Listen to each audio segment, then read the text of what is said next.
What's up, guys? We're back for another episode of Unwracked. Today, we're going to do a regular Q&A as well as we got 4 physique critiques for you guys. As usual, you guys are keeping me busy looking at the physique critiques. I'm getting like 3 to 5 a day still, so we're going to try to stay on top of those as much as we can. Kyle, how's your week been so far, man? It's been okay, man. It got up to a low of 80 the other day, or a high of 80, not low. And then, so that was yesterday. And then today, I look outside and we have snow on the ground. Oh, do you really? Yep. Talk about a wicked turnaround, right? Yeah. We had rain today, which, that kind of sucked, but no big deal. Ugh. All right, let's start us off with the physique critique. I'm going to put up Victor P. And yes, he went by Victor P. I don't think he wants his last name out there. Which is funny because I could look up this exact show. Yeah. But he's 5'9", 189 pounds, 28 years old. He competed in Classic B at the Muscle Contest Fit World 2026. He took first in his class, missed the overall due to not coming in full enough. He realized he was flat just prior to being on stage. I self-coached myself and peaked myself. From my understanding and the feedback from the judges, more density and size needed to be competitive at the national level. Okay. So, I mean, looking at where he's at, obviously I don't know the level of competition. So I presume these are his, what he considers flat pictures. Yeah. Right.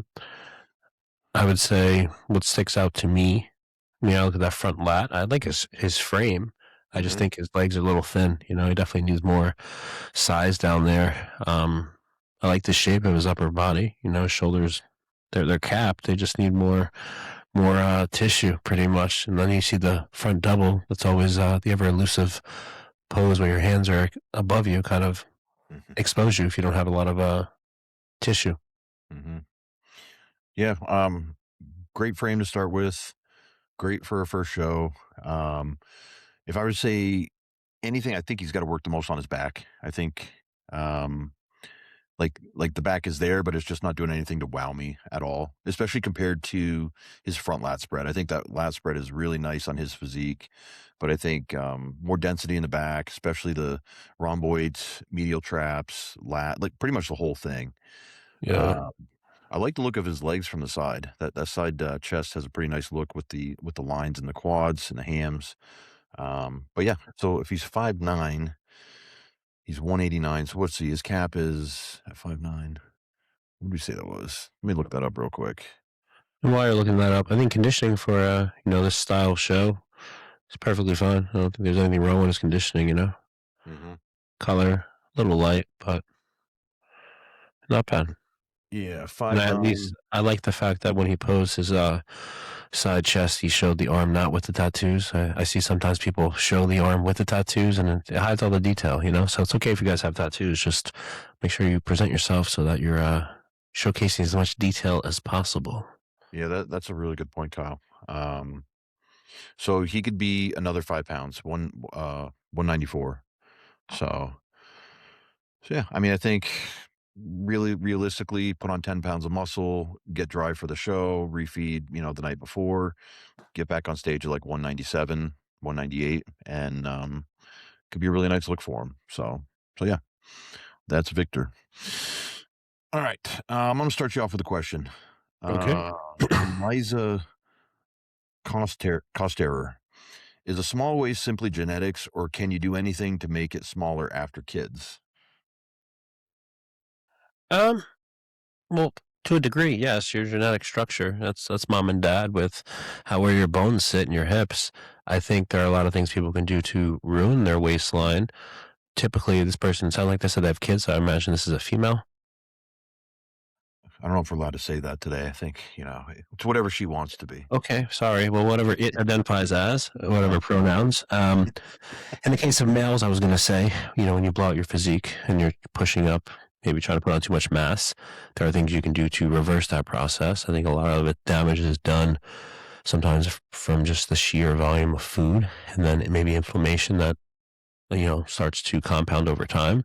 So identifying that can start to help.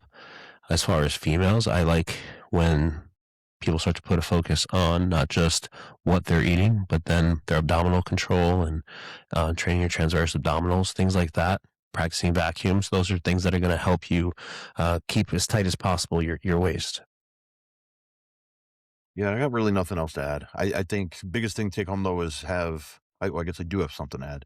Come up with a routine and do it every day. Like bikini girls are the best at this, right? They get up in the morning, they go to the bathroom, and then they do like 10 minutes of planks, um, vacuums, abdominal work, three different types of angles of doing vacuums.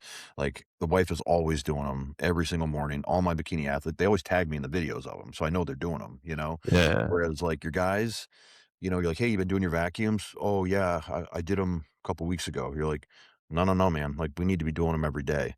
So, yeah, nothing really else to add. Okay. You want to alternate here? Yeah, go ahead. Okay. That's a good question.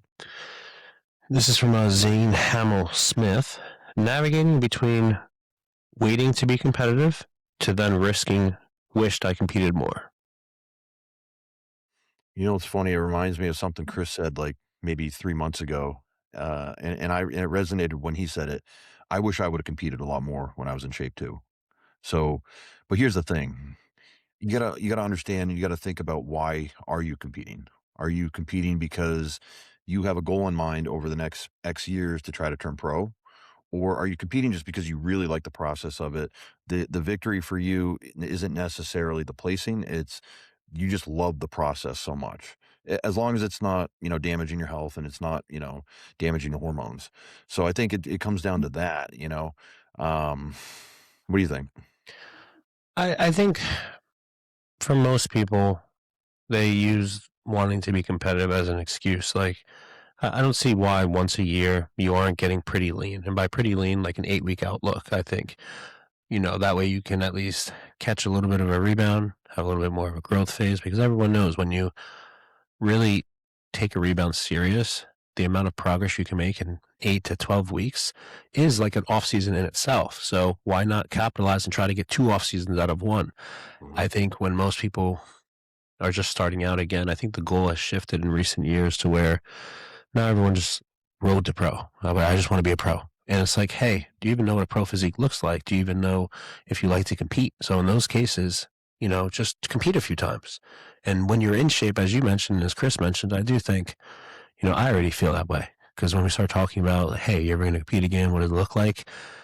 Not that I'm too old, but it's just like there are a lot of other things that are on the line that are more important that would have to be sacrificed as you get older. And, a lot of people have families early on. So it's like, hey, do you want to be present as a dad? What type of family environment are you trying to create? So my take is if you're in bodybuilding, you should definitely compete every 18 months at the least.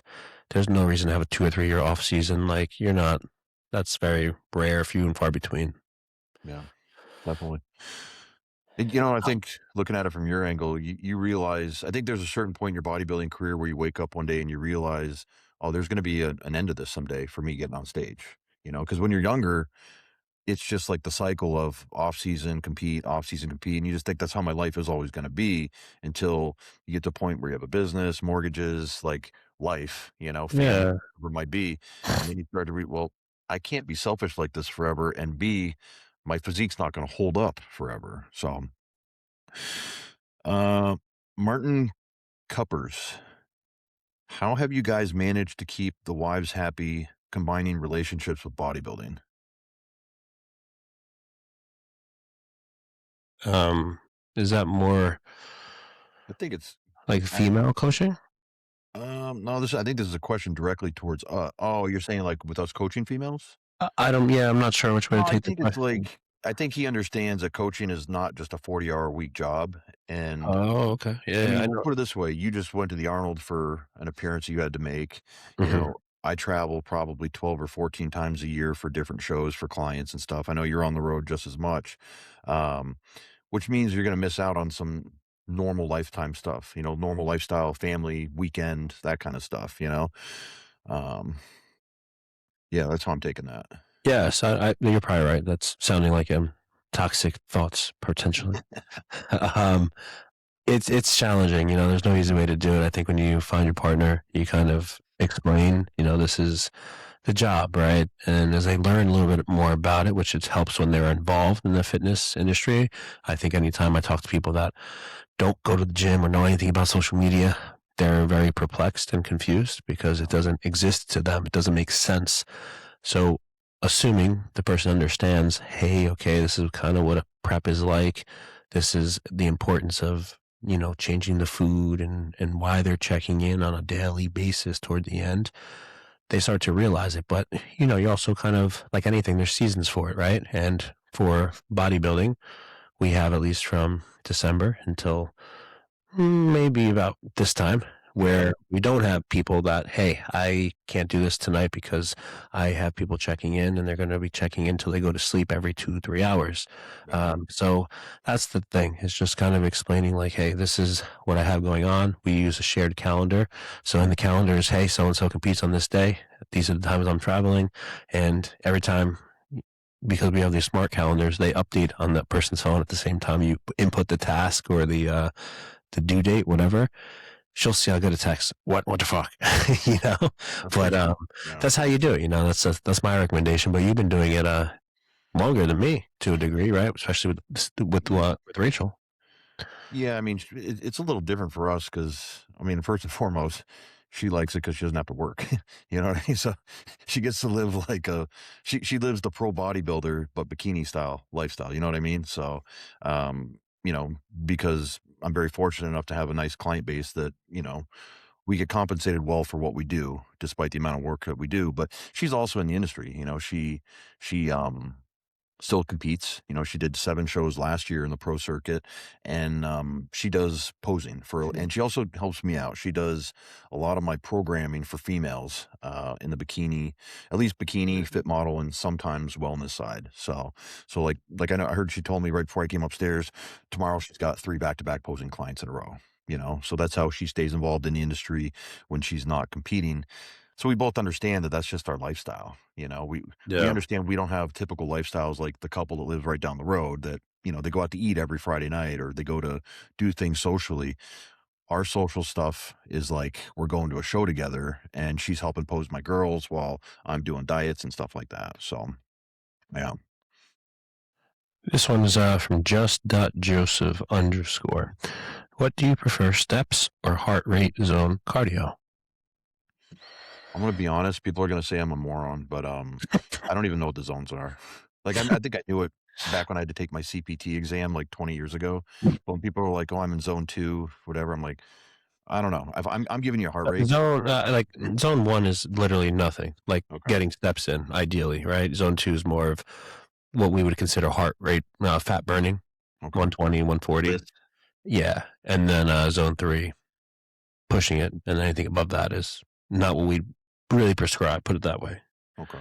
Yeah, I mean, for me, here's what I do, and you might do it differently, but I have a step goal for someone, and that step goal is not to count towards their cardio. So even if we do have them doing an incline treadmill at a very fast pace to get their heart rate up to a certain level, they're not to count those steps towards their just low level step goal. So if they have a step goal of like 8,000 and maybe they have 3 sessions of steady state cardio for 30 minutes, getting their heart rate up to 130 to 135. Ultimately, yeah, they're probably getting more like 13,000 steps, but they're just not allowed to count those steps towards the cardio. I try to make a distinction between the two of those. Okay. Do you allow people to count their steps in the cardio, or do you do something different? I do both. So for some Oh, people, it's just more easy for them. Yeah, they forget. They're like, oh, I forgot to check how many steps I got from my cardio. yeah, Cool. If that's the case, I'll do an all inclusive thing. The number will be much higher, obviously, right? yeah, But in other events, I'll do exactly what you're saying. I'll say, hey, excluding cardio, 10,000 steps, yep, and that doesn't change no matter if I up cardio, take cardio away, stuff like that. yeah. And you brought up the point why I do that because let's say we're giving someone a refeed for like 2 days or something like that, and I want to pull the cardio out to rest their adrenals. I'm just saying pull your cardio. I still want you to get your base level of steps in. So we're just getting that basal energy being burned, but I don't want you doing anything that's going to tax your adrenals, your nervous system at all. We're pulling the cardio exclusively. So yeah, that's a good distinction on why. This is a quick one. Nico Thibault underscore IFBB Pro looks like he's a men's physique guy. Um, CDX versus Carbolin for intracarbs. I think he means cluster Dextrin versus Carbolin for intracarbs. Do you have a preference and why? I like the highly branched cyclic dextrin. Yeah. It's always been the easiest. From a digestive standpoint, you don't want to. Back in the day, they had the remember the orange container? I think it was from Now Carbo Gain. It was like Yeah. maltodextrin, which is horrible for your gut microbiome. Yeah. And then you had things like Vitargo was another popular one, where if Vitargo. you would literally gastric dumping is what it's called, where if you like chug it and drink it all at once, you go right to the bathroom. So I don't care how many carbs you were intaking, you're just shitting it right out. Yeah, the problem with the Vitargo is if you wanted to use that carbohydrate properly, the amount of water you have to mix it with, It's a ton. because otherwise it's literally like a paste. You're like swallowing a paste. But yeah, I prefer cluster dextrin too. I think it mixes with water the easiest. It doesn't have, I guess, a textured aftertaste. I think I should say. Like, okay, did you ever use waxy maize? Yeah, Optimum Nutrition's waxy maize. Yeah. Okay, so I used True Nutritions for a long time. Okay. This is going back way back in the day, but 25 years ago or 20 years ago, Dante would have me do like 70 grams of waxy maize, unflavored, because he didn't have flavoring in the system back then. Or maybe it was chocolate or it was vanilla. That's the only flavors we had. So imagine drinking chocolate or vanilla during your training. And then amino acids weren't really a thing. So we would do like 15 to 20 grams of whey isolate, like in the shake. And you'd be drinking that while you're training, wondering why you're like got gas or you're running to the Oh, shit. bathroom. Yeah, man, it wasn't fun. I mean, it worked to some extent. It just wasn't as pleasant as it could have been. Right. You remember So, Pepto Pro? oh yeah, yeah. Casein hydrolysate. Did you ever use that? Yeah, I used to use that. I had a coach back in the day that would put it in the intra. And it was like a whole meal, pretty much. If you calculate it at the end of the day, the amount of carbs and protein you're getting in during this. I mean, I used to train for like 2.5 hours back in the day. It was like a whole meal. Yeah.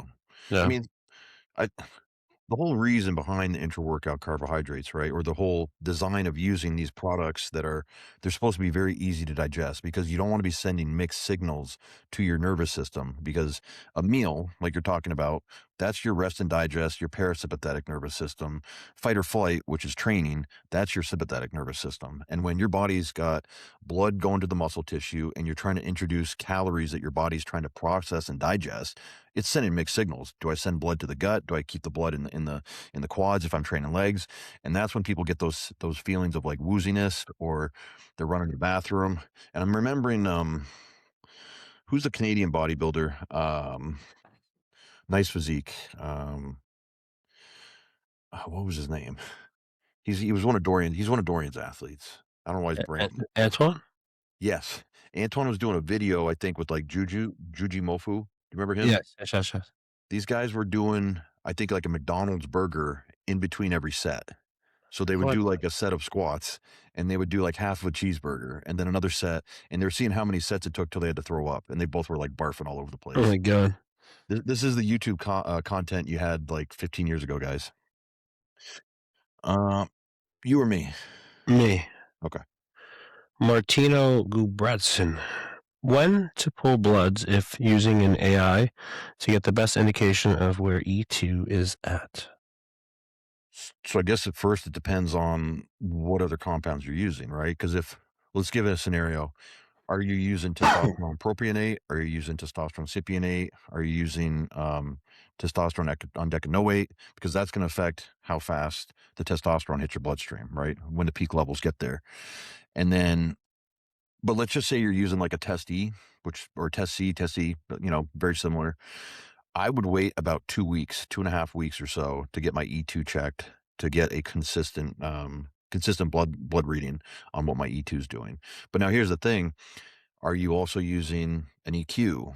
Are you using, another compound that might be affecting your estrogen readings? So that's where it gets a little tricky, where you got to kind of play a little math or play a little, I guess, some scenarios on what's causing what. Do I need more AI? Do I need less AI? So that's kind of how I look at it. What do you do in situations that, let's just say hypothetically, the person can't get lab work at first, or maybe they were working with the previous coach, they came to you, halfway through a cycle, halfway through a push phase, right? So They gave you the last lab results, let's just say hypothetically, because they usually don't, and they were fine, right? So it's like nothing that was alarming. They're 8 weeks in on a test MPP cycle, and their coach had prescribed them Aromasin 12.5 every other day. So I would ask him, What do like, you do in that case? yeah, I would ask him, like, how do you feel, for one thing, you know? Like, do you have energy? Like if I'm thinking that maybe your aromatase inhibitors are too high, I'm asking questions like, "Hey, your joints feel? Are you feeling lethargic? Are you feeling like mentally kind of tapped out?" If I think the AI dose is too low, I'm like, "Hey, sexual function, how's that? Are you crying every commercial where the dog dies or something? Like what, what's your life look like?" If there's no problems, I'm probably going to keep them on whatever they're doing, but if I suspect something, it's $42. Go get a E2 check. Let's see what's going on, you know? Yeah. Do anything different or No, basically, the reason I asked that latter question is because that happens often to where it's just like, hey, in a perfect world, I'm not putting in an AI unless, there's a need. But, if you're already halfway through a cycle or, I'm not going to pull you right off and, no. hey, let's go clean out and get lab work, right? That's not Yeah. generally what's going to happen. It's not realistic. So in those cases, I usually just try to get a baseline. I say, okay, you've been on 8 weeks. This is kind of what you've been doing. Let's go get lab work and see. I'm not saying take your full, Aromasin or Adex, whatever people are using typically the night before the test, but let's just go and see because it's been consistent for the last 8 weeks. Yeah, I think the only time I'll change things is if something just looks, like, so egregiously off, like, someone's using, let's just say 500 milligrams of testosterone, maybe that's it, and the previous coach they were working with has them on, like, 25 milligrams of Aromasin a day. To me, I Mhm. think that's probably fucking overkill, like, No. you probably need, like, 6.25 milligrams every other day, if anything at all, but that's why you would definitely test for sure. Yeah. Tommy underscore Pomatico, can you diet so hard fat doesn't come off? Like people who say your body shuts down. You diet so hard that fat doesn't come off. I mean, I think what he's saying is let's say we pushed a client so hard, and let's just say they went into a prep not in a great situation, meaning Mhm. it happens all the time. Someone comes to you at like 14 weeks out. They were starting with another coach. Things weren't going so well. So they asked you to take over. They're already eating, let's say, a lot less than what you would want them to be eating at that point, and they're a little bit behind. So, you run through the realm of options. Like to me, it's an A or B road. It's a fork in the road. Do I need to push them harder, or do we need to pull back and they need to have some adrenal rest? But let's say you determine, okay, well, we got to push them. We're running out of time. We got to push, and you're getting some results, but then you're a little bit behind still. So you got to push harder, a little bit more behind. You got to push harder. And you get to the point where the body just doesn't do anything. Um, so I guess what he's asking is someone in that situation where the body's just like not burning any more fat. You lowering the calories, they're up half a pound. You add more cardio, they're up another half pound. You add stims, they're up another half pound. Their body just isn't responding. I think that's the situation he's talking about. So in those cases, I mean, the only thing you can do is just try to lower allostatic load, right? So in many cases, I'll try, maybe it's the weekend. Hey, you're going to take off this weekend from cardio and training. Here's a little bit of food. Obviously, in those cases, usually when you give someone food, they'll gain weight and it doesn't come off. It like sticks to them like glue, right? So I think those are clear indicators like, damn, it's a lot of stress. But the only way to get through that without drugging the individual, right? Because you can obviously go the other route and say, hey, here's some thyroid medication and keep it moving. That would be the ideal way to go, is to give the body some rest, pull back on the cardio, feed the person a little bit. And then obviously if they're in striking distance of a show, you don't have so much time. So I think sometimes when it comes back to a question that we both get often in timeline for a show, these are things you kind of want to plan for, especially if it's the first time. You might be a seasoned competitor, but the reality is you pushed yourself really hard last year and you didn't really have much of an off season, or you're a female and every single time you compete, your diet's a little harder and harder. That 4 week out diet, you're now doing 10 weeks out, stuff like that, right? Uh-huh. Planning to have at least a nice week of a little break for this case scenario where it's like, hey, I know we're 3 weeks out, we're behind, but I have a feeling if we don't just give this week a little bit of a break, we're not going to get any better. So rather than take that chance, let's take the week off and then we'll hammer it again. Worst case, we're still a little bit better, but if we don't do that, we risk actually just getting worse and then you being miserable. Yeah, I can't agree with that more in terms of like, and I know to the athlete it seems so counterintuitive, right? We're like, hey, I'm 3 weeks out, coach. Like I look like I'm 5 weeks out. They think you're going to pull all the, all the food, you're going to add all the cardio, all that kind of stuff. But you're like, we've been doing that. Like at the best case scenario, if we keep doing that, is you're probably going to stay the same weight wise, but you're going to look fatter and flatter, meaning your body's just taking a beating. So, and a lot of times, I'll 100% admit this. Like a lot of times, I push people's shows back from what we planned on originally, because as Kyle just mentioned, a lot of times you're getting competitors that are seasoned that have been doing show after show, especially in the female department. Like if you got a girl that did 5 shows last year, and she's only taken like a 2.5, maybe 3 month off season before she's ready to start dieting again for the next season, because in pro bikini and on the national circuit, you end up doing like 4 to 6 shows a year now. There's not a lot of time to repair the metabolism. So they're starting out at a worse place than they started their prep like 2 years ago. So you're Yeah. kind of always playing that game of how do we rapidly give the adrenals a little bit of rest, pull the allosteric load that you're talking about, and then get back into the game and start pushing just with like these little micro nudges versus drop, drop, drop, drop, drop. Yep. No, good question. Yeah. I'm gonna hit you with two quickly because this first one is a repeated question in different forms by a couple people, but I'm picking West_lifts. This person says, should a young guy compete early to get his feet wet, even if he's not big enough? Kind of, we touched on it, but you want to just expand on it quickly one more time? I'm going to give a scenario that I'm dealing with right now. And I'll tell you why. So I got a kid who we started up 7 months ago, I think now. Okay. And is his first, he's been bodybuilding and lifting weights hard. He's a young kid, 18, 19 years old, but we did his first cycle, and progressively we put on 42 pounds in his first cycle over 20 weeks. And he was still very lean, like in a good, he put on a lot of muscle. And we just, we did a nice cruise phase, 10, 12 weeks, lab's healthy. He's good to go. We just started his second push, and he's wanting to do a show at the end of the year.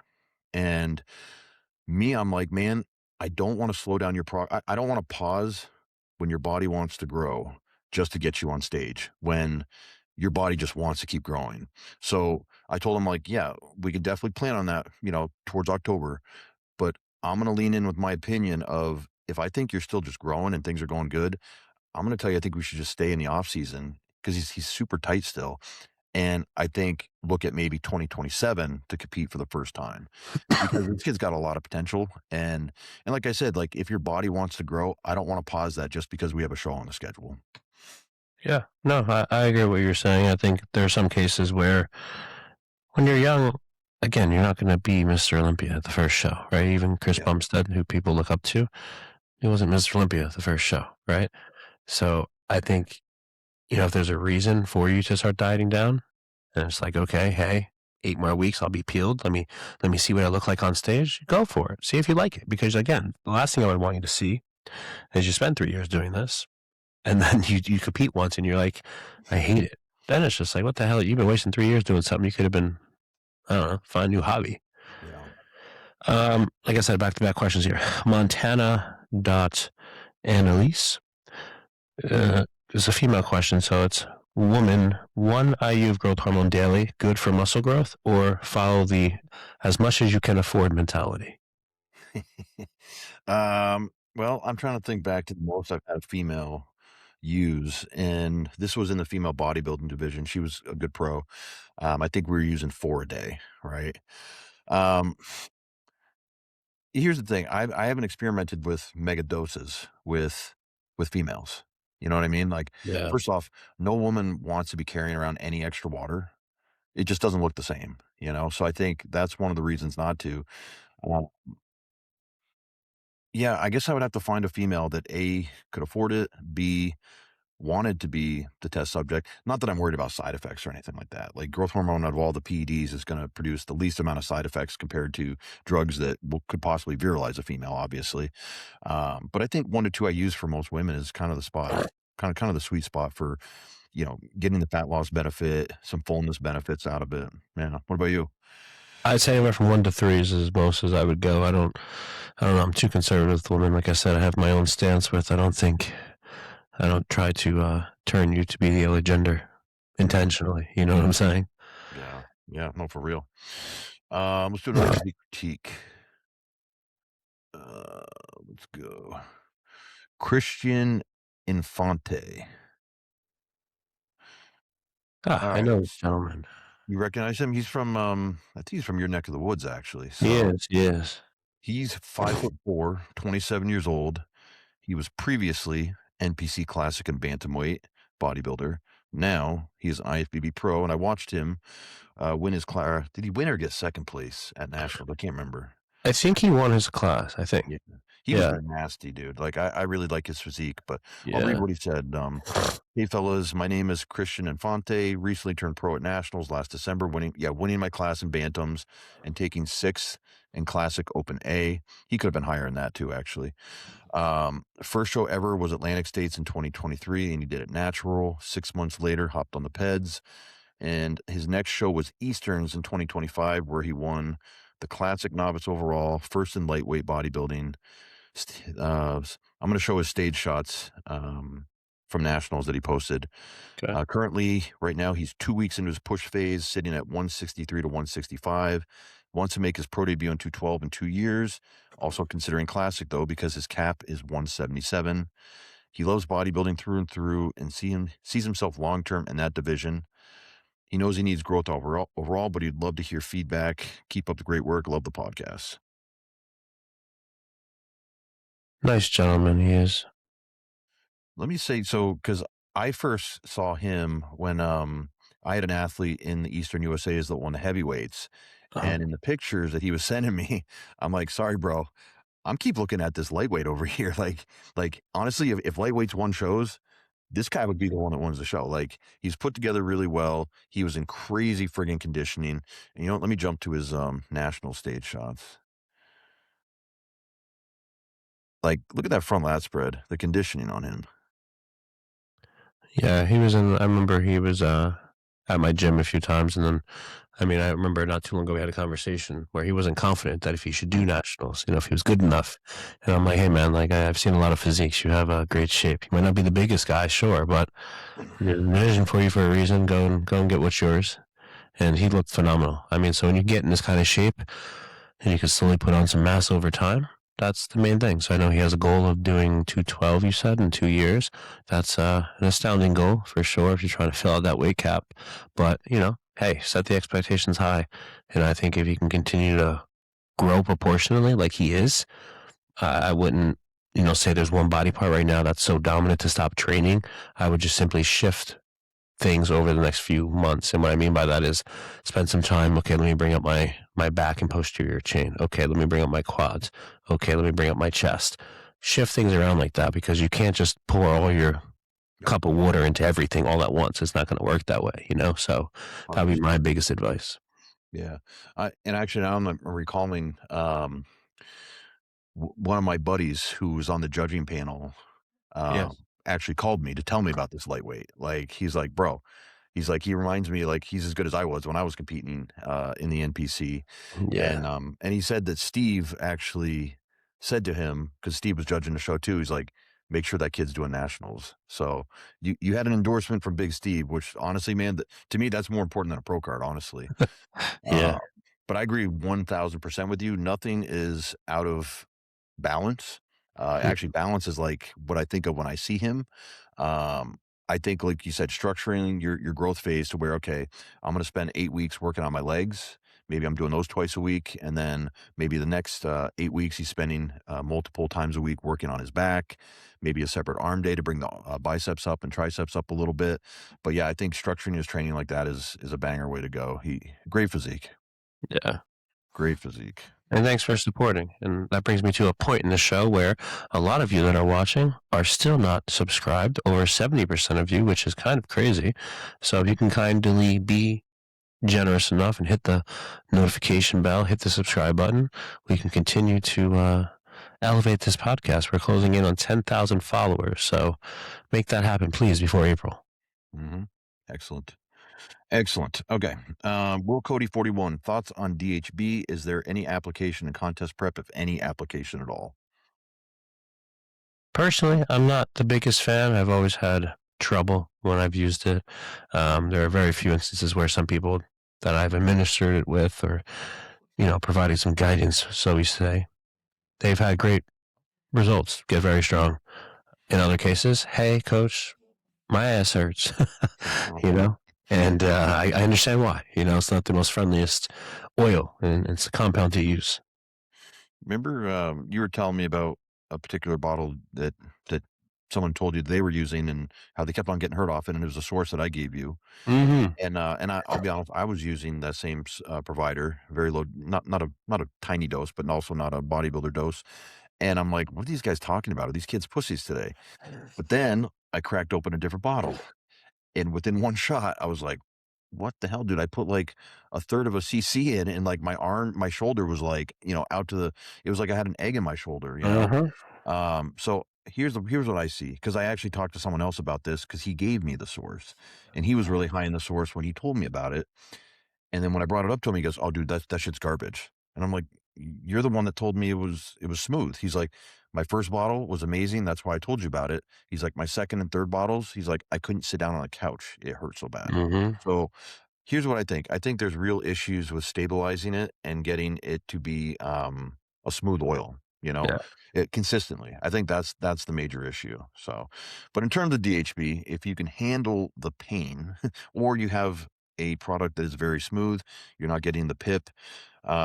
Yeah, I think DHB could absolutely be used in a situation. I mean, we were looking at possibly being without DHTs for a while. I think they can kind of be substituted in a similar manner, because you're not aromatizing, you're not holding water on it. As you said, you get very strong. I think it's really good for maintaining muscle. Um, but again, going back to the pip and the pain, if you can't train because you're in pain, it's not worth taking that product. So No. that's it. Okay. This question here from my friend Danilo. Should the Olympia be held in different cities each year? Why or why not? Ooh, that's a good question, man. Shout out to Danilo, great physique. Um, well, here's the thing. I guess it is nice that certain shows have, I guess, a home, and it's kind of like you always know where you're going to stay. Like, for instance, Nationals has been in Dallas for the last 4 years or something like that. So we get the same Airbnb every year. We know where the grocery store is. We know, how long it's going to take us to get to the venue, etc. That's kind of nice. Um, the Olympia, I mean, because it did used to travel. It was in Africa back in the day, Romania one year. It was in Atlanta, um, I believe. It's been all over. It was I loved it when it was in Orlando, because for me it was a hour and a half drive. But I don't know. What do you think? Part of me, for the evolution of bodybuilding says yes, because it gives people that maybe don't have the luxury of traveling an opportunity to see the show if it comes to like a local city.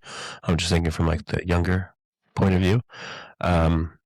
With that said, I mean, bodybuilding is a niche, so sometimes people that want to see it are going to go see it.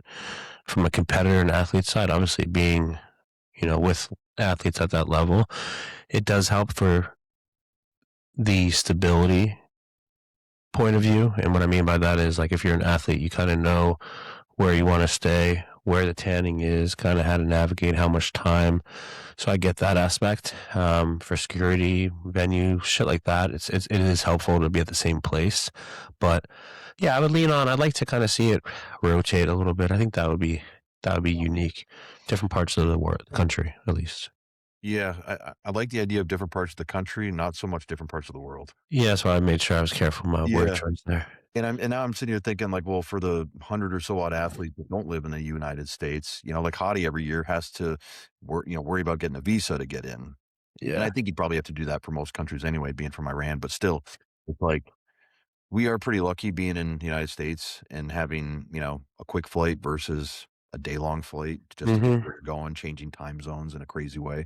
So, yeah, pluses and minuses. Let us know in the comments what you guys think. If you'd like to see the Olympia maybe travel around the country, around the world, maybe some other sites that you think, and maybe the Olympia Worldwide will take notice and consider it.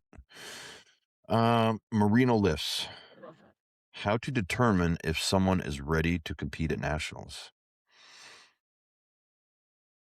Let's consider the division. how they did at that regional. I think I'm a firm believer if you don't smoke the regional, and by smoke I mean the only person you might lose to is the person that was like a genetic anomaly that's probably not in your class in X amount of weeks thereafter, then that gives you a good indicator. Um, and then just being realistic, like I said, take a look at the previous winners. And I know pictures don't always tell the full story. I get that, but at the same time, if you're a classic guy, right, and you know, hey, my weight limit, my cap is 192 and you're 165, I don't really think you probably have enough muscle. You could look crazy. I could be wrong. Your bones could be made of air, but in most cases, you can kind of statistically say, okay, I obviously just don't have enough tissue yet. So I think that's where it takes just being a little realistic is the way I would look at it. Yeah. Yeah, I would echo that, but I'd also say when your coach says you're ready, like if you have a good coach, and by good coach I mean someone that's brought multiple athletes to national shows, they're winning pro cards, they're putting athletes on the pro stage, they know what the pro athletes look like. You need to get their opinion. Um, I think that's probably the most important thing. It's something that you decide with your coach. And honestly, and I know clients don't like this, but every year there's probably 10 people where I'm like, yeah, I know you wanted to do nationals this year and you just won that show and you looked amazing and you smoked the competition, but you're not ready for nationals yet. Like, because I explained to them, you go to nationals, every single person in your class probably won a show at some point or won 2 shows this year. Yeah, like remember Chris was telling us his guy won 3 overalls and he didn't let him do nationals, right? Right. So Yeah. it's like, and honestly, credit to him for having an open mindset to listen to an experienced coach like Chris Tuttle, who brings people to these shows all the time, saying you're just not ready yet. Because Yeah. here's the thing, I don't want someone to drop $3,000 to go and find out they're going to get end of second or early third call outs. Like in my mind, if I'm bringing you to nationals, I know you're going to get a first call out. You know what I mean? Like if you don't, it's because the talent was just unbelievable that year. But in my mind, it's like I don't see you getting less than top 5 or 6. So I think that's the way to look at it personally. Yeah. This one's from Gavin Dornick. Best add-ons to TRT to minimize blood work changes. What was the first part? Best add-on. So what can you, in addition to being on TRT, what is like a safe compound that isn't going Oh, to negatively affect lab work to X degree? okay. I mean, it's going to come down to dose, right? But like eh, theoretically, any compound can cause some type of negative side effect. So this is why if you're in a TRT plus situation, you should be doing labs, probably pretty regularly. But I would say, I'm not opposed to doing like a testosterone plus primobolan or masteron cycle, or maybe at times maybe like a 4 week cycle of Anavar, 25 maybe 50 milligrams tops, and then pulling it right back out. Because you get a lot of guys that are probably my age where they're not trying to get on stage anymore. They're trying to be the most in shape guy at their gym club, right? Or at their, on the golf course, or when they go to the beach with their family reunion and they have all the family and their friends there and everyone's drinking beers and stuff. They want to be the guy that has the abs, nice shoulders, like looks like he really works out and takes his body seriously. So we might plan a little something where most of the year they're on 150 milligrams a test, but then like 8 weeks out, maybe we'll throw in 200 milligrams of Masteron with it. And then 4 weeks out, we might throw in like 25 milligrams of Anavar a day, push the diet a little bit harder. So they get like a good 8 to 6 weeks outlook, and they're going to kind of stand out and feel really good about themselves. Well, so I think the only other thing I could possibly add, like growth hormone, maybe for some people, you know. Absolutely. Absolutely. But those are the safer ways to go about it. Absolutely. Um, this is from Eggwick. Any situation where you have advised someone to not compete anymore? Yeah, there's actually a few. There's a lot of Um, these. I think when I have a couple of people that have had episodes of binge eating, right, where they just can't get it together. They wake up in the middle of the night and they just go off the rails. They're up 7 pounds, and it's like this: work your tail off for 5 days to get back to that baseline, and then you do it again. Right, in those cases where you have a really poor relationship with food, sometimes you get to the show and then the rebound is absolutely a monstrosity, and it's dangerous. Right, I've had a person I can show you actually. It's a it might be a person. I can't even say it's more than that because people will figure it out. Yeah. Anyway, it's a person that the last check-in to the current check-in, I always have previous weight, current weight. There Mhm. was a 50-pound difference, and it wasn't 5 weeks. It was like 1 week, dude. Like Okay, how much? Fif 50? 50. Wow. Person was in the hospital, Yep. diuretic prescribed, all of these things. In those cases, hey, competing is not for you, right? You're zigzagging. It's not healthy. At some point, your heart is going to tap out, and I don't want to be in anywhere remotely in that vicinity when that's the case. Yeah. So that's definitely, part one is when you just don't have the best relationship with food. In other cases, the mental side of things. People have a lot on their plate maybe, and they're just not the most stable person to begin with. And then you're throwing in this whole, um, you're almost creating a new persona sometimes where people start to take gear and they think maybe because they get a following, they're like a different person Yeah. and they lose everything. They lose sense of reality. And eventually the shows end, no matter how well you do or what you look like, come back to reality. So all those cans that you kicked down the road and didn't want to address, all those problems, they're waiting for you, and they're a little angry, we'll say, right? Especially if it's relationship issues and things like that, or you don't have the finances. I can't tell you how many times people, hey coach, I can't afford the tan. Well, fuck you mean you can't afford the You tan, can't. right? And here my dumbass is. Don't worry about it. Here you go, right? Yeah. But it's just like certain situations like this. I'm like, hey man, competing, it's not for you. Like this isn't good for you. You're ruining everything in your life for what? To get a plastic trophy? That's what we're doing. You know, I mean, I actually told someone yesterday, I think she should stop prepping just because constantly changing variables on me, adding this in without me telling, changing cardio, not doing cardio, pulling food, not eating stuff, like just not communicating if there's a problem, but then just going on yourself to make these changes and just not giving me a consistent baseline of time to see if like the plan's going to work. To me, and this is a first timer explaining to this person, like, it's Groundhog Day every day. Like you follow the plan I give you. I'm going to make the changes. I'm not falling asleep at the wheel. I'm going to make the changes. I just need to see consistency.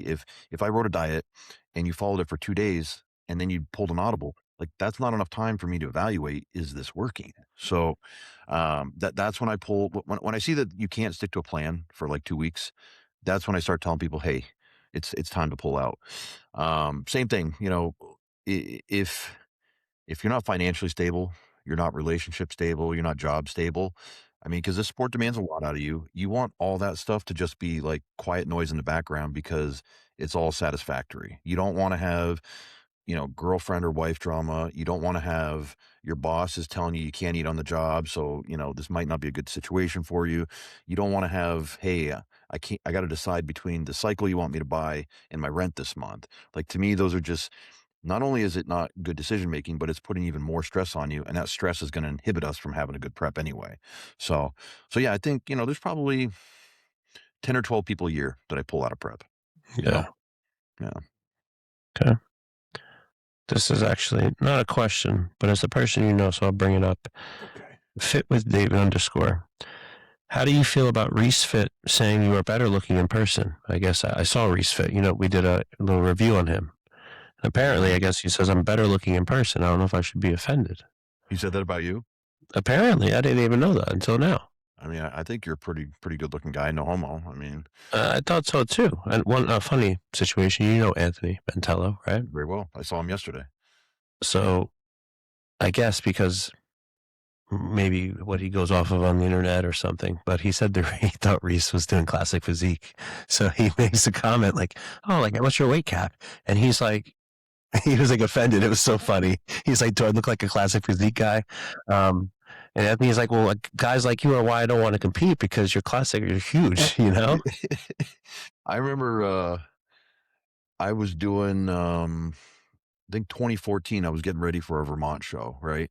But I was prepping a guy that was doing the Montanari Brothers show in Connecticut, which was like 3 weeks before the Vermont show. So I was like really dieted down, sunken in, and for me, like for me to get peeled, I got to look really flat before I fill back out. Anyway, do you remember a pro women's physique competitor named Jilly Ravel? Not by name. Okay, she was pretty good, but she was working for, she was an expediter for the show, right? And we were just kind of talking, and she's like, "Oh, you're doing that? I'll be at the Vermont show in a couple weeks, working that one too." And she's like, You're in class D, and this is before classic physique was even out. She goes, "You're in class D, right?" And I'm like, You think I'm a men's physique competitor?" Oh shit. Dude, my confidence sunk, like, really quickly, and then she can see my face, she's like, "Oh, no, no, it's just because 'cause you're so lean." She tried to do one of those, like, give you a Uh, compliment, "You're so lean, I can tell, I just couldn't," you know? I'm like, "It's cool. You'll see in 2 weeks when I'm on stage. I'm gonna be in shape, okay?" it Um, happens. Or people say, "You look skinny." yeah, yeah, What do you mean? It looks skinny? yeah. That's something like, moms always say that. Moms or, Mhm. like, people from work that aren't part of our world, they're like, "Oh, you're looking really skinny," or, "You're looking really," what's the other word? Um, some term that, like, maybe they heard that means you look good or you're in shape, but, like, in our bodybuilding lingo, it's like, you look flat as fuck and, like, you shouldn't be competing, you know? Alright, we got another physique critique, Sam Molfino. Let me get him Oh, up here. I know this guy. Do you? Yeah, this is the phenom. I know you're gonna pop a phenom on the screen. Everyone, pay attention. Boom. He is a young guy, man. He's 5'11", 271. He's 19 years old, Hmm. turning 20. He turned 22 3 days ago, okay? Open bodybuilder. I thought he was men's physique too. Oh, shit, okay. Um, his last show was NPC Nationals. He's a big boy. Well, I mean, happy birthday first and foremost, Sam. Welcome to your adult years. I think obviously posing. I don't like trying to point out, but bending down is not gonna. Bowing out the knees doesn't make your frame look better. Don't do that. Stand tall and just continue to pack on some muscle in the lower half to close that gap. But I like his physique, man. For regardless of his age, if you told me he was 25, I'd say, hey, great physique. I like his back. I like his back more than his front, if I'm being honest. Hamstrings, great. I would say, if I have to start to pick areas, a little bit more width in the back would be helpful. I think it's how he's posing that front lat. I think he's wider. I think he's just not like lifting his chest and pushing those elbows up toward the ceiling. Mhm. Um, Side chest, I think the pose can be tweaked a little bit, but I mean, I don't even know when these pictures were taken. I don't know if this is like, he doesn't seem like someone that gets fat to me. So I feel like these are probably not too far apart. Okay. I think on the side chest, if he chokes up on the arm a little bit more with his grip and, arches his chest a little bit more, he's gonna look even more muscular. But Mm-hmm. that most muscular shot is pretty fucking nasty. Like, you can Yeah. just see it. I'm gonna pull up his, NPC shots real quick, and let's do this. Did he say anything else about like future shows, what the goal are? Nah, I didn't say anything else. Try to remember, guys, when you do the physique critiques, give us I mean, the more info, the better. If you don't want to give information, that's fine. But Yeah, he's still pushing those knees out, on stage, so I think that's something that if he changes that, he's gonna look more muscular. I know people do that because they think, "Oh, I don't have the quad sweep that I want yet." Um, let me see if there's a rear yeah, just double. stand tall, rotate the knees out a little bit. That's all you have to do. Yeah, I'm trying to find a rear double. Let's see. Here's the thing also, was I a good poser at 19 years of age?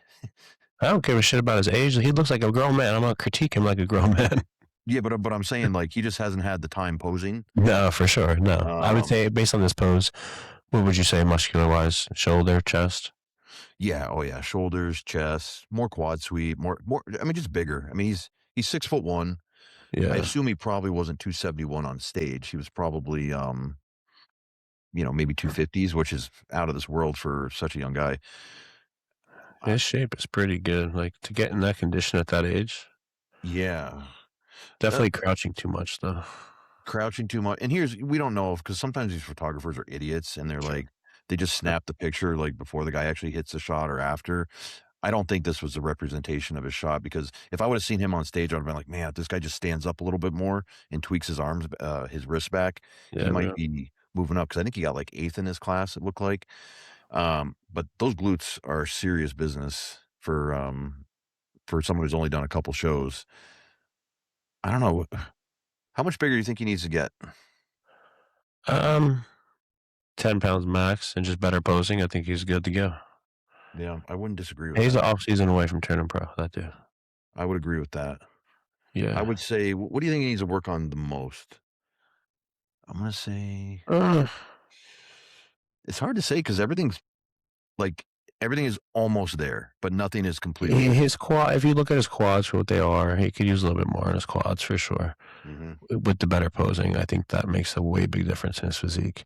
mhm, And then not so much in this picture do I see the shoulders and arms like lacking, but in that stage shot he looked, maybe it was a little flat, mhm, but yeah. that's really the main thing. So like I said, I like his back. Whatever he's doing for back, keep doing for your back. The back double, the arms look good in the back double. I think the shoulder, the rear delt looks good in the back double. Yeah, Sam, in the comments, when this comes out, let us know what your plans are. I'm actually keenly interested, 'cause I wanna look for you on the super heavyweight stage in, the seasons to come. But, yeah, great physique, man. Great physique. Yeah. Uh, Eli Sanchez.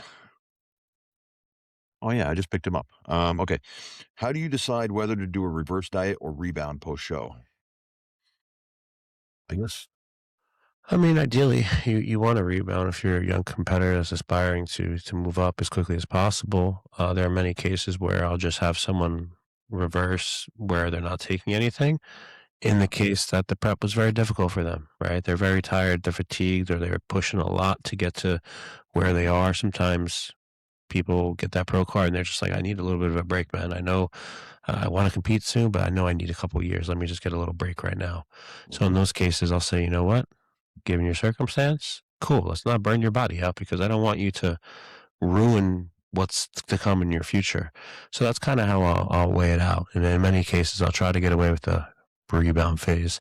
And then the one thing I'll add before I let you go is for younger competitors, I think navigating out of coming out of their show, I I usually err on the side of trying to clean them out to keep them fresh, right? It's a first time competitor. You have a long road ahead of you. Let's just get you through the mental aspect of what it's like not to be peeled anymore, what it's like to have to shift the forecast in your head of, okay, I'm not competing anymore. These pictures are not going to get better. They're only going to get worse. What am I going to do? The spotlight's changing, stuff like that. So that's Yeah. kind of what I just wanted to bring up.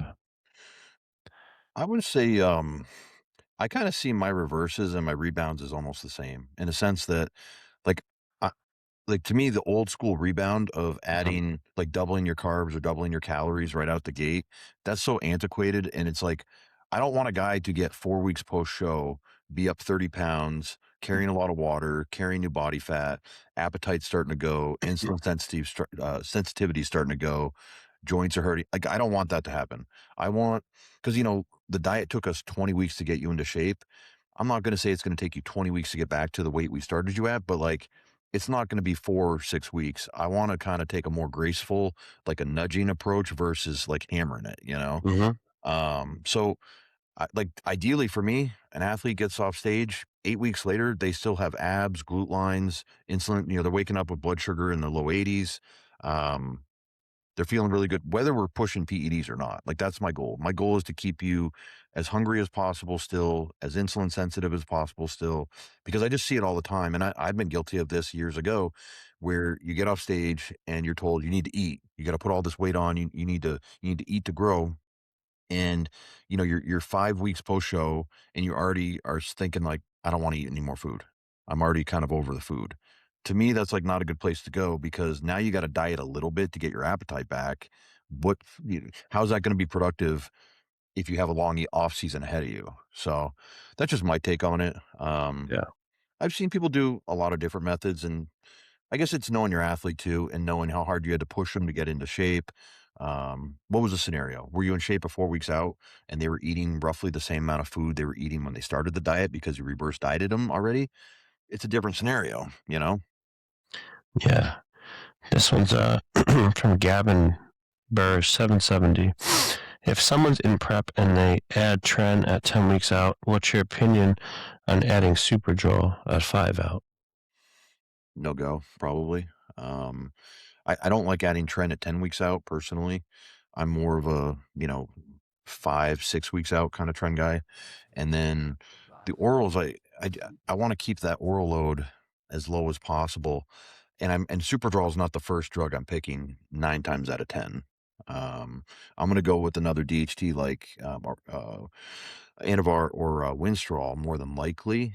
And then I'll be honest, I don't like oral Superdrol leading into a show anyway. And I think there's a couple reasons why. It could just be the drug Superdrol, or it could also be that, okay, we're already giving you 2 or 3 oral compounds over that last, 4, 3-week stretch of the game. Is the load too much on your liver at this point that now it's causing issues with fat loss, it's causing issues with processing your digestion, it's leading to some distension in your stomach. So I wanna avoid those situations, so oral Superdrol is not a pick for me usually. How about you? Yeah. I would say the same, man. I think Superdrol is something I'll play with competitors I have in shape already. Not worry about risking something. Not to say I ever want someone's show to go poorly, but there'll be times, hey, let's try it, let's see how it looks. Okay, doesn't look right. Let's take it out. We have 2 days to clear it up. Hopefully it clears the system. Um, but yeah, I think it's one of those things where it's not one of the top compounds that are going to make you win or lose a show. If anything, going to make you lose a show because you're going to be holding a lot of water that you shouldn't have been holding.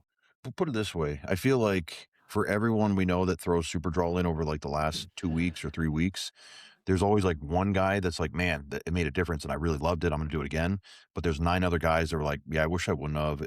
My physique kind of took on like a beat up look, and I kind of had a sheen of water that I didn't have before. And they're just not really happy with their work overall. Mm-hmm. Um, okay, where's Dr. Lenahan? This one's kind of good. High test, an AI, and some GH has always been the most productive. Why isn't this more popular? Because we live in a society where we just want to take as much as possible of everything, right? So, in a perfect world, outside is plenty for most people. If you can afford a good amount of growth hormone, if it doesn't ruin your insulin sensitivity, right, especially at higher dosages, and you can take 8 IU a day, and you could take 500 to 1,000 mgs a test. If you can't make progress on that, I don't think bodybuilding's for you. I think you have a problem. Yeah, I'm looking at it a little differently in the sense that, like, if he's saying, like, why not just take, say, 1,000 milligrams of test, Mm-hmm. an AI to control your estrogen, and like, let's just say like 5 or 6 units of growth, and just instead of adding in testosterone plus another anabolic, right? I think that's what he's asking about. I guess he's going with the test is best line of thinking. If all anabolics do roughly the same, they increase muscle protein synthesis, et cetera, blah, blah, blah. I would say to counter that thought is that there's some guys that are just massive aromatizers and they don't want to take 25 mgs of aromasin every day. They don't want to take a milligram of Arimidex every day. And utilizing some of the other compounds might elicit not only a lower E2 or an E2 that's in range, but it might elicit a more aesthetic look that they're looking for in terms of, well, take for instance a test and deca cycle versus like a test and masteron cycle. They're going to be very different looks if someone's diet staying completely the same. And I think that's why people venture into other compounds. But I do know, so I've got plenty of friends that they just run testosterone and they throw a little AI in. And Wait, but would you agree that if you don't make progress, let's just say aromatizing is out of the question, right? They're fine. You should be able to grow on 8 to 10 IUs of growth hormone and 700 milligrams of test, right? sure, absolutely, Yeah. absolutely, yeah, yeah, um, yeah. I think we'll leave it at that. Yeah. Okay. Let me see this next one. Let's see. That's an interesting question. From Strict Strength, if you could only do 5 exercises for the rest of your life, what would they be? 5 exercises and I'm healthy, or 5 exercises from where I'm at today? Because the answer is very Uh, fucking different. let's do 5 exercises if you're healthy. Um, okay, legs. I'm gonna pick hack squat. Okay. I'm gonna throw a ham curl. A seated ham curl is my favorite, so that's two. Um, fuck. I only got three. Yeah, you fucked uh, up. I'm gonna do maybe like the flex chest machine, either Okay. the incline or the flat. I like both of those. The old school one for back. Fuck, dude. That's hard. For back, I'm probably gonna do maybe a single arm pull down variation, whether a cable or a Nautilus machine, I guess. And then, fuck, dude. Let's say 6. I don't want to do 5. I want to do No, 6. it's just 5, man. It's 5. You can't 5. fuck it All up. right. Then I guess I'm going to do, I think I'm going to throw in the Atlantis side lateral machine. So side laterals. How about Okay. you? I would say squats. I wish I could squat again. I feel that was awesome. I don't care about hamstrings. Fuck that. All right. Pull-ups, because there's different variations, Okay. So you're cheating. Okay. I'm not cheating. I'm just improvising here. Right? I'm going off the question. Okay. Chest, I would say. No, I don't want to copy you. So let's pick a different machine, because you got a good, fantastic machine there. I would choose like a Smith machine press, I guess, if I couldn't. Yeah, I just only because I was never one of those guys that incline dumbbell press, and I've gotten up pretty heavy. It just never did it for me. At least I go back and try now that I can. But yeah, I would say a Smith machine, because it allows me to kind of push as heavy as possible. It's always the safest, and I think you can accomplish a lot on that incline press. Another exercise. Incline too. So like, yeah, very much. But yes, you could technically. Yes, I'm picking versatile exercise. Variables a little bit. You got a little variability. Yeah, for sure. So what is that? 3. I picked leg extensions because I always loved leg extensions, man. I don't know. I'm just biased to building cool squats. For me, would build my posterior chain a little bit and my quads. And then my last exercise.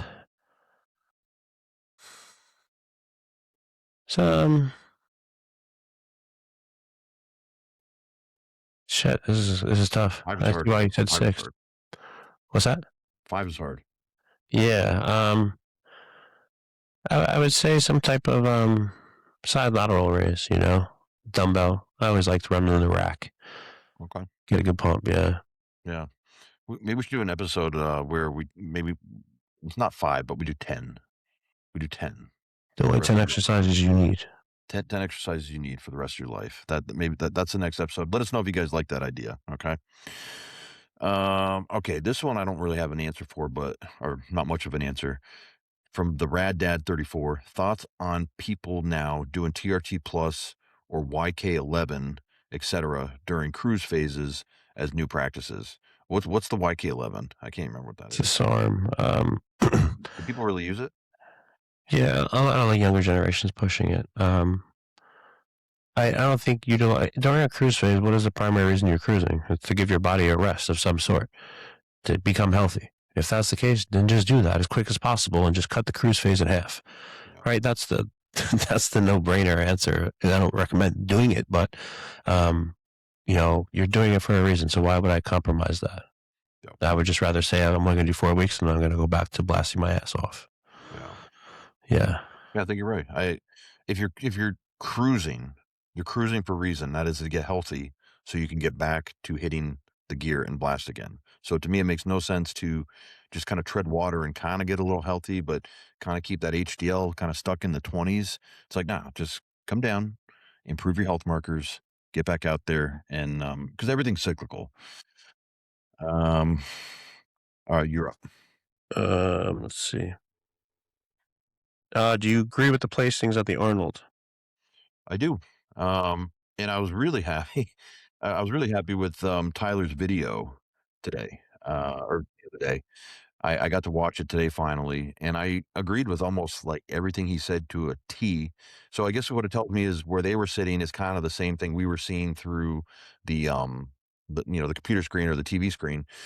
I do think Andrew won, and I do agree with Tyler's breakdown of pose for pose. And here's the thing, though: a lot of people are like, "Oh, it's a 4 pose to 3 pose game." It's not just that, too, though. Like, we can say who won the pose, but then there's that lasting opinion of like, just who's the athlete that you can't take your eyes off the most.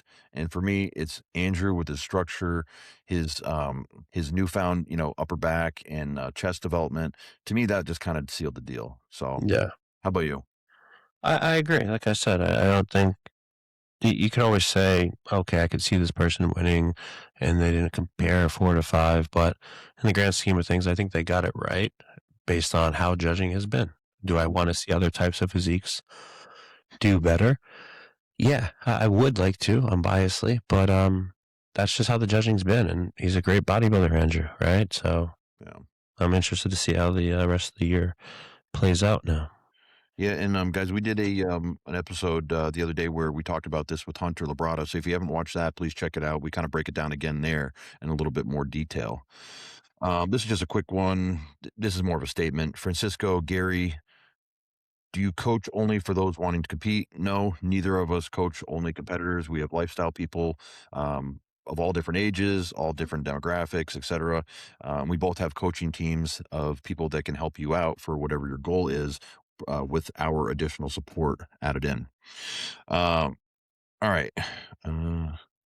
This one's Cody Schumacher underscore. Is that you on the cover of Gamma Bomb from John Meadows? Yes, that is me Hmm. on the cover. It's also why it's one of my favorite programs. Buy it, mountaindogdiet.com. This one's uh, Jade, JEGC underscore C10. I don't know how to say that. Could some of Martin's actions be induced by PEDs? Sure, some of them can be induced by PEDs, but I always am a person that believes taking PEDs is going to exacerbate behavior, right? So if you're a type of person that is frantic, has anxiety, this is going to be amplified now when you're taking PEDs. If you're a type of person that was already aggressive, I have a friend that comes to mind. He would, I don't know, constantly have those road raging instances, right? Flipping people off, getting pissed off for like minor things. And Yeah. when people are driving, taking PEDs, it just happens more often, right? It takes one less likely thing, and it's gonna flip the person. Hmm. Um, excuse me. Here's the thing is that, like, everyone likes to blame PEDs, and I do think there's some layer of truth to that. But I think it's also dieting. Dieting will, because you have plenty of Great people that point. never take a single PED in their life, but you put them on a diet and they're quick with their husband, their wife, their kids. They're kicking the dog when they walk home. Like they're just a little bit more on edge. And I think the diet really exasperates that. You Yeah. add the diet, the PEDs, the lack of sleep that comes with a contest prep, and the social pressure that someone on Martin's level is receiving on a day-to-day basis to perform a certain way, look a certain way. He knows going into that show, everyone was going to compare him to his prog look. That's a lot of Hmm. freaking pressure, you know? Just like probably like Samson going into the Olympia last year, had a lot of pressure in his head of like, I'm a previous Mr. Olympia winner. I got to beat last year's conditioning. Everyone thought I was just a little bit off my conditioning. The pressure has got to be something that gets to these people more than the PEDs. So yes, but I don't like to blame drugs as like the end all be all for everything. And I agree with you 100%. If you're already on edge, you're already a little bit of an ass, or I'm not saying Martin's an asshole. I'm just saying if you have a temper or if you have some anxiety, it's absolutely going to get exasperated when you're on PEDs. I think what you said is a valid point. Dieting, it sucks, man. For those of you that truly diet and aren't one of those people where you can eat a pizza and be in shape. When you're deprived of foods, or if you're around a household, I always feel bad sometimes. People, they have the kids. Hey, I gotta bring my kid out to ice cream. You're 2 weeks out. I ain't bringing no one to ice cream. Yeah. You know what I'm saying? It's going to be real challenging for me. So I think it's tough, man. And, but at the end of the day, professional or even amateur, you just have to do your best to control your emotions. But things happen, and we hope to learn from them, right? I hope he learns from it, use this as a situation, look back on one day and kind of laugh at himself a little bit and say, look, I was being a kid. So yeah. Yeah, I want to give Martin a little bit of grace. Like, first, I mean, I'll just say this: like, did he do anything horribly egregious? I don't think so. He cheered a little bit when someone else didn't do as well as they wanted to do, right? And he didn't shake their hand. Okay, everyone knows there's beef between these two athletes. We're going back to the Olympia like 10 years ago.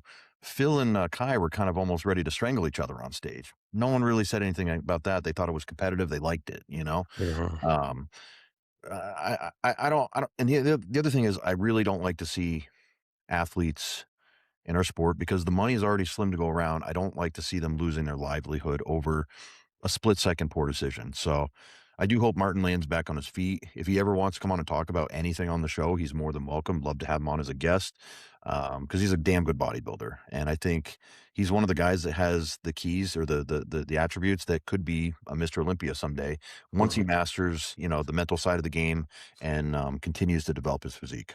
Yeah. We got one more we'll end with here. Yeah, do you one more? I think I'm good with all mine. This is from Luis Martinez G.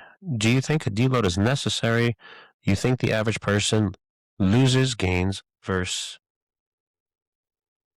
DLD guy? I don't know what the fuck that means. DLD guy. Do you think, I picked the question, I can't even read it. Do you think a deload is necessary? Do you think the average person loses gains versus deload guy? Is that like Lewis? Let me look that up. Is it like deload guy a thing? I don't know. I think he ran out of characters, probably. Okay. So maybe he's saying, does a person lose gains if they don't deload versus they do deload? Is that what he's asking, maybe? Yeah, I think so. Yeah, I think deloads are absolutely warranted. I use just a real simple analogy. Like, just look at one day, right? We're up, we're active, we're doing productive things for 16, 17 hours. Then we need to go to sleep for 7 hours, or Kyle and my sake, 5 hours, right? To reload and recharge for the next day. Take that out into a bigger, mesocycle of the year. You can only go so hard for a period of time before your body pushes back and it says, no, I've had enough. It's like trying to stay awake for 2 days straight. Like, can you physically keep your eyes open if someone keeps like tapping you or you got something in front of you? Sure. Are you going to be mentally alert, productive, physically productive, able to be at your strongest? Absolutely not. So, no, deloads. And here's the thing, I don't have like a set 8 weeks on, 2 week deload. It's really like that conversation with your client and looking at their biofeedback and what they're telling you. If you start noticing patterns, like a big one for me I caught yesterday, one of my female wellness clients was saying, I'm finding myself getting annoyed going to the gym. Like it's something I have to do versus something I want to do. To me, that's a big red flag because I want to go to the gym, And when I don't want to go to the gym, that's a sign to me saying, stay home for a couple days. Take a few days off, get caught up at home doing something, or just rest a little bit so that you have that burning desire to get back in there and train hard. So absolutely deload. Yeah, I think you said it great. And I think if you don't program a deload, your body will do it for you. You will get sick, have to take some time off. That's always my thought process. So even if you don't know how to scientifically program it, you'll start to pay attention to the symptoms and the peaks and the valleys when it comes throughout the year, where your body starts to feel like, okay, I'm not getting any stronger. My joints are hurting. I'm having a bad day, a bad week. You know who doesn't need deloads is people that aren't training hard enough, right? So Yeah. if you're training hard enough, eventually your energy levels are spent. You need to pull back a little bit. If you find that you're someone that's like, I never feel like that, you probably need to train a little bit harder. Just saying. Mm-hmm. Got one more physique critique for us here. Nice. This is Chris McCulloch. He's originally from your neck of the woods, if I'm not mistaken, because I competed with him back in the day. 6'2", 268, 31 years old, NPC super heavy.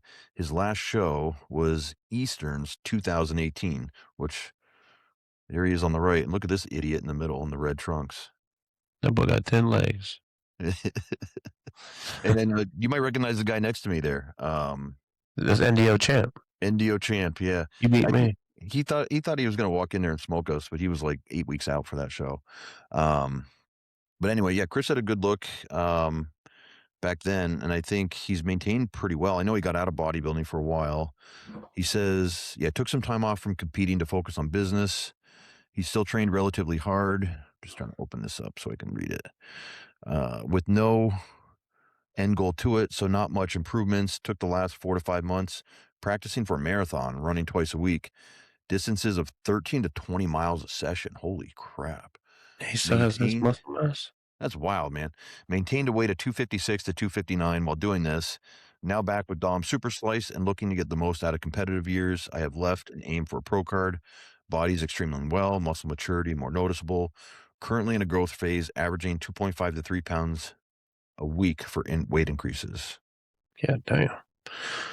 Well, I think Here's a prime example. Someone gave their body a little bit of a break, right? Maybe came back rejuvenated with different purpose and perspective, different lens on why they want to compete. I think he's got a great starting point, right? You come back, he's lean.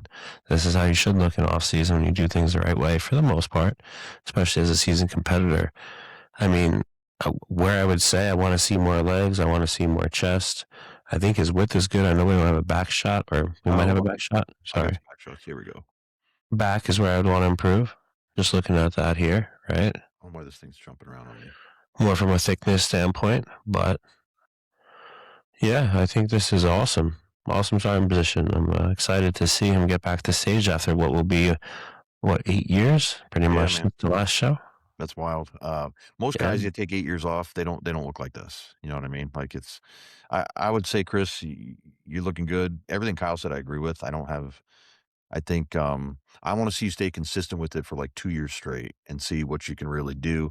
Because you always had the frame, and I think just continuing to build the tissue, you're with a really competent and more than able coach now, Hmm. and Dom Super Slice, Dom Estacio. If you guys want to learn more about Dom and you haven't seen it yet, we did a series of podcasts with him, what, about 2 months ago, maybe? Yep. But yeah, I don't really have much. I think he just needs to keep growing. I think so, everything's got to grow a little bit. I like the width up top and the chest shoulder girdle, though. So, Yeah. all right. Well, that's what we have for today. What's up with you going on? Anything new in the pipeline? No, I gotta work on my knee. Like I like to be able to function again. That'd be helpful. Hmm. So working through those frustrations, just like anyone else, right? We have obstacles as a competitor and athlete. I got to travel again this weekend. Have a little Carolina Pros seminar where I'll be out there with Dom Super Slice actually going over the coaches segment, and then that's really it, man. I can't. Nothing else comes to mind. What about you? I've got my first competitors this weekend for the season. I got a guy in Thailand, so they're Okay. 11 hours ahead of us. So I got to check in with them after this, and then I'm casually helping someone doing the Detroit Pro. So just kind of keeping an eye on them, that kind of thing. So, Hmm. but yeah, man. So season's officially starting. I've been Yeah. enjoying the time off. I think we all do. We love the shows, we love the competitors, we love the season. But man, when we get that stretch for like 3 months without a show, it's like this is how regular people live. Mm-hmm. It's a taste for a short period of time. But Indeed. guys, thank you for your questions. Please keep them coming. And as Kyle mentioned earlier, please hit the subscribe button. We're trying to build that number up. We want to hit 10,000 within the next month. That would be a great goal for us and a great achievement. Till next time, we're Unwracked.